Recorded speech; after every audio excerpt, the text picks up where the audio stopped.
තෙරුවන් සරණයි සදහැවත් බෞද්ධ පින්වතුනි. ඊයේ සවස් භාගයේ සිට අද උදෑසන ඒ වගේම දහවල් සම්බුද්ධ පූජාව ඒ භාග්‍යවත් වූ අරහත් වූ අමාමෑණී බුදුරජාණන් වහන්සේගේ දකුණු දණ්ඩාතුන් වහන්සේ වැඩමා වදාළ සෝමාවතී චෛත්‍ය රාජයා ඉදිරියේ ඒ භාග්‍යවත් වූ අමාමෑණී වූ බුදුරජාණන් වහන්සේට සියලු පූජාවන් පූජා කිරීම සඳහා අප සෑම සියලු දෙනා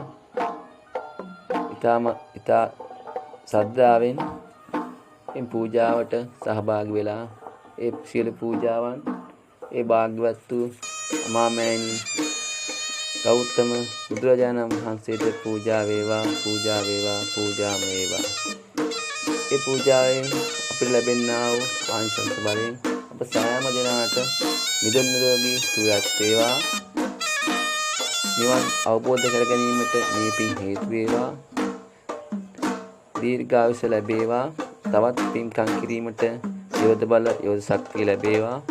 ඒ වගේම මේ කටයුතු සියල්ල සංවිධානය කිරීම සඳහා කිරීමත් අපට පින් රැස් කිරීමට මඟ උගර කර දෙන්නා වූ අපගේ වෛද්‍යාචාර්ය පඤ්ඤාච්චි මහතාට නිරෝගී සුවයක් වේවා. දීර්ඝායුෂ ලැබේවා.